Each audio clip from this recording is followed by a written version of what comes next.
All right, guys. Hey, thanks for joining me today. Kind of a requested video, or not kind of, totally a requested video of how to get started into cover crops and be successful. The first thing we need to do is pick a spot, a very small spot, one strip down the length of your field. That's where you're going to apply the cover crops.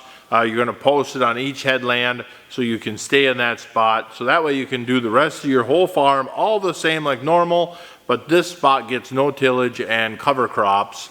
Or maybe you could still do a little finishing tillage, but for the most part, just dive both feet in as far as cover crops and the no-till in that section, but you'll still use your normal herbicide, normal planting, and all the other stuff you'll do the same.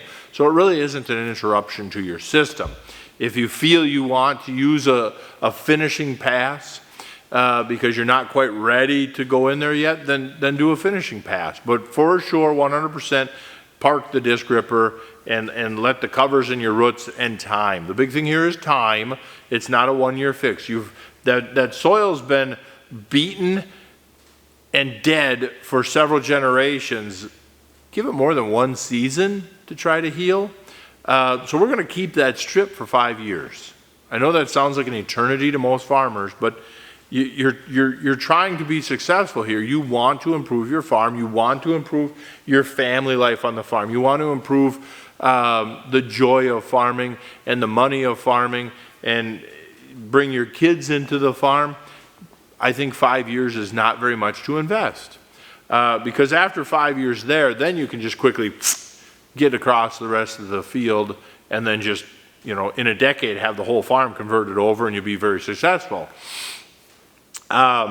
So you got the spot picked out and everything. It's a normal representation. It's not a bad spot. It's not a good spot. It's just out in a random field from one end to the other, so it gets the topography, the goods and bads of that field.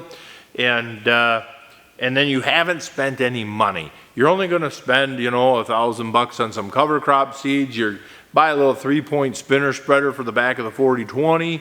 And you're not signing up for any equip stuff yet or anything. You're just, doing that. So what we want to do is look at why are we looking at cover crops? What are we hoping to fix? What problems are we going to fix? For us, it was compactions. I don't know what happened there. Compaction, water infiltration, water and wind erosion. And so the no-till just was not working fast enough or good enough on its own, so we had to bring in some soil health to help get this going. So that's what we wanted to fix. Our expectations in the beginning led us to think that we were failing, but it was actually working. The system was working, but our expectations, so we need to have realistic expectations. For the first couple years, I would say have your expectations to be zero. You have zero expectation of that cover crop other than make note of what you put out there, make note of what germinates. You're going to just have a soil probe, a little shovel, and a little water ring. Just get a piece of 6-inch PVC from the hardware store, a couple inches tall, and you wipe all the residue off the surface. You tap it into the soil some so the water doesn't seep around it. And you dump a water bottle in it and you record how well did that go into the ground, and you dump another one and how's that keep working. And then you go back to where your tillage is. If you do this in July and August, then you go back into your normal tillage spot and you see, okay, at the end of year one, no improvement. How about the tile probe? Well, it feels pretty similar. Maybe this one's a touch better. Maybe I can't tell any difference. You take the shovel, you dig it, you pop a chunk up. Did we gain anything? Are we noticing more worms yet? We have lots more roots in the soil, but what really changed yet? Now, on the first year, I'd expect nothing yet.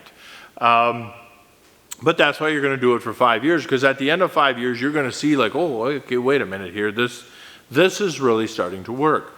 So our expectations, we got to keep them in reality. We can't expect to throw a cover crop out there and then till it all back up and then be really mad in the fall when we get no yield bump from that, and then run around and tell the country that's why we don't cover crop here. See how cover crops don't work? Yeah, we got no yield bump.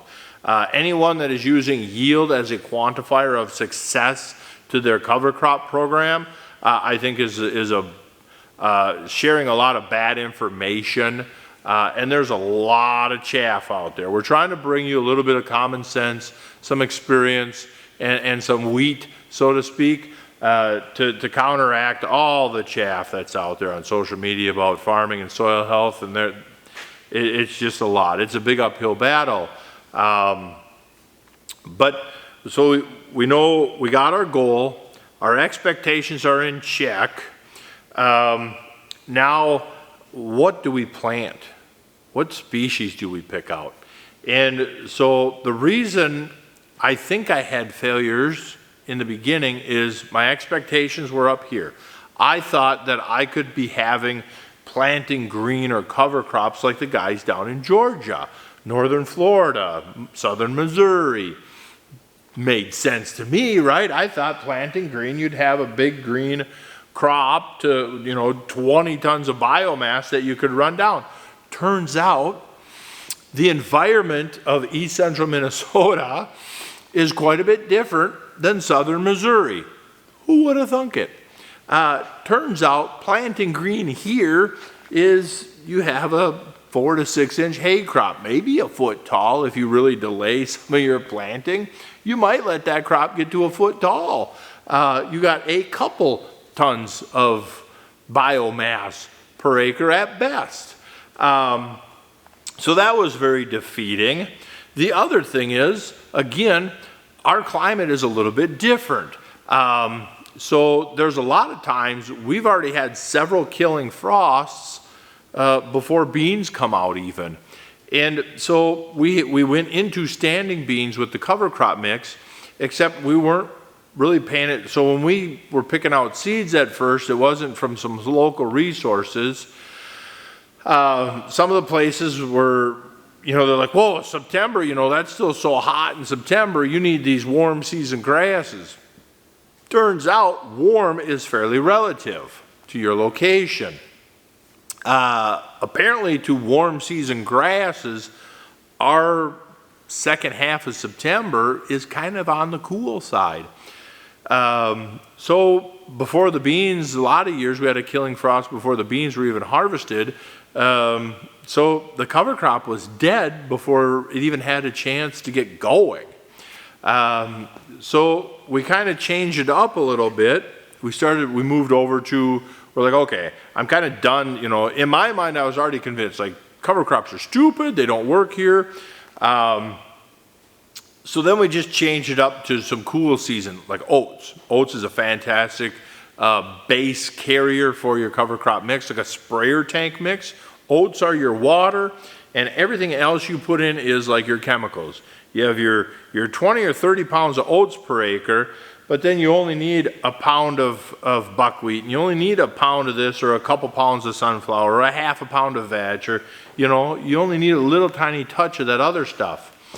And so then we started going in, and now we were getting this little green fuzz going into winter, but I thought that was still a failure, because I was still expecting this big green crop, going into snowpack, and it just wasn't happening. But then we kind of analyzed, or we looked at it the next spring, and we're like, wait a minute, we did have a success. That little plant, hundreds of them, in a square foot, you had dozens and dozens of little plants. I mean, the whole square foot is covered. The next spring, it really stopped, massively stopped, since we're no longer doing tillage. The wind erosion is gone. Water erosion is reduced by a massive amount. So we're actually starting to get the water to go into the soil. The top couple inches is starting to mellow a little bit. That whole soil tilth and fighting compaction, that's going to take time. But it started, and we're like, we actually had a success. We thought it was a failure, but the results are there. And then Jay Fuhrer was out here on our first farm show, and he said, hey, that is 100%, this little plant is 100% a success. And you're like, ooh, okay, pray tell, And so he said, because the whole time this plant is alive, in its the first 3 to 4 weeks of life, it is a carbon pumper into your soil. And you're like, okay. He's like, that's what's going to build your soil life, your soil, the soil structure and all that. Just them plants. If they died off tomorrow, you got 100% of victory here. You're like, nice. So that really brought my expectations back.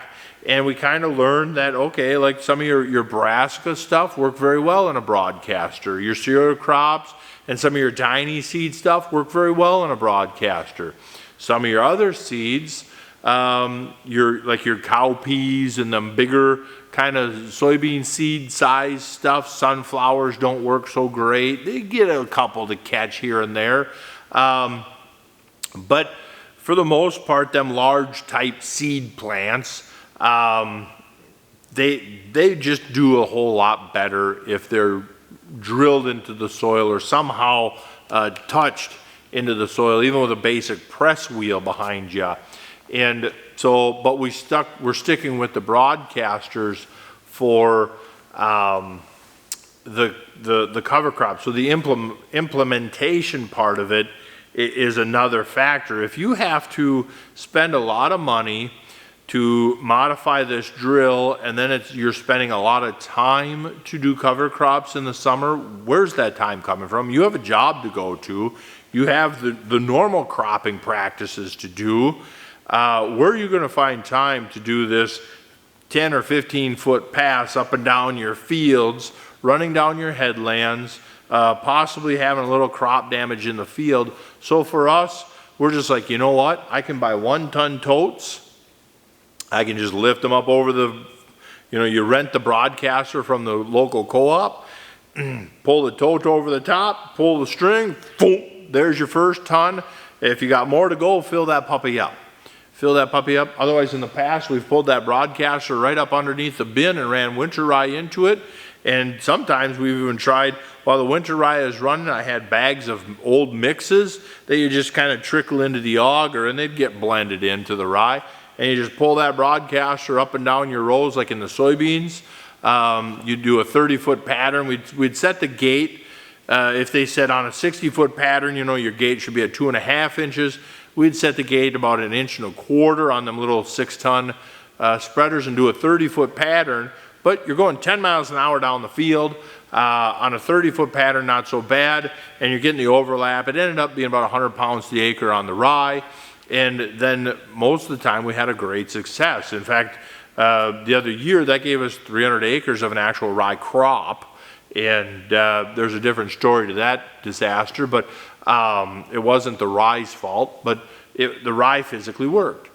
And some of the hairy vetch, it'll work in soybeans. I wouldn't be scared to put hairy vetch in soybeans because it just comes up and it's a little vine and it grows along with the soybeans.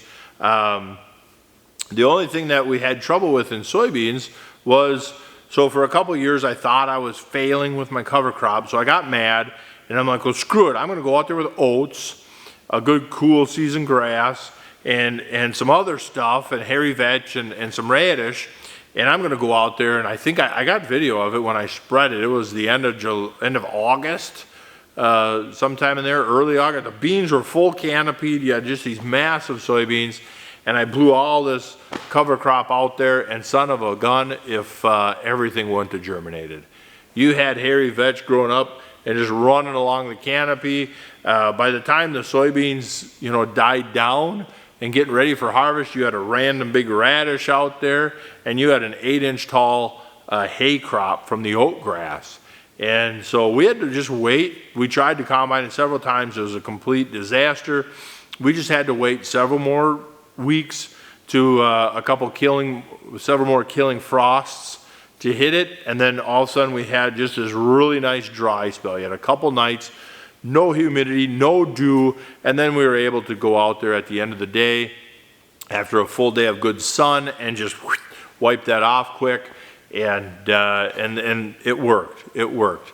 And so I think I'm going to end right there, guys. And so know why you're doing it. Keep your expectations in check. Give yourself a good little site to work on that isn't going to cost you much money, and have a simple implementation of them cover crops. And I think if you just take a breath, sit back, let it do what it's going to do, give it time, and keep with it. Keep with it over the 5 years. I guarantee you're going to have success. And then find somebody in your area that is successful doing it and have them kind of work with you. And I'll put some links in the description to a website that has just tons of great info as well. And guys, good luck this year.